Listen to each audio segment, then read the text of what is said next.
ଆକାଶ ମହାନ, ସେଥିପାଇଁ ଦିବ୍ୟ ଚିରନ୍ତନୀ ବସ୍ତୁଗୁଡ଼ିକର ଆଧାର ହୋଇ ଉଠିଛି।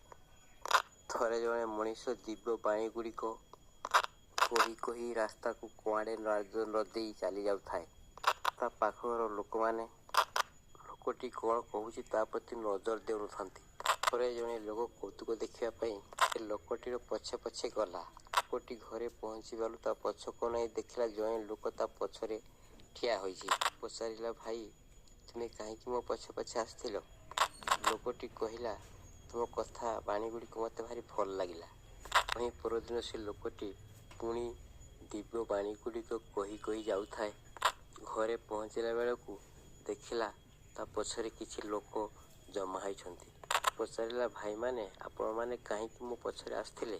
ସେମାନେ କହିଲେ, ଆପଣଙ୍କ କଥା ଭାରି ଭଲ ଲାଗୁଥିଲା, ସେଥିପାଇଁ ଆମେ ଆପଣଙ୍କ ପଛରେ ଆସିଥିଲୁ। ଏପରି ସେ ଲୋକଟି ପ୍ରତ୍ୟେକ ଦିନ ଦିବ୍ୟ ବାଣୀକୁ ରାସ୍ତାରେ କହି କହି ଆଗକୁ ଯାଉଥାଏ। ଘରେ ପହଞ୍ଚି ପଛକୁ ଅନାଇ ଦେଖିଲା ବେଳକୁ ବିରାଟ ଜନସମୁଦ୍ର ତା ଘର ଆଗରେ ଠିଆ ହୋଇଛନ୍ତି।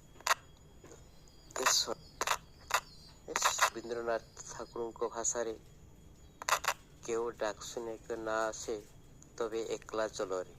ହଁ ଦର୍ଶକ ବନ୍ଧୁ, ଆକାଶରେ ଗୋଟିଏ ତାରା ଫୁଟେ, ତାପରେ ଆଉ ଗୋଟେ ଫୁଟେ, ଏହିପରି ସାରା ଆକାଶଟା ତାରାମୟ ହେଇଯାଏ। ଆକାଶଟା ତାରାର ଛାଉଣି ହେଇଯାଏ।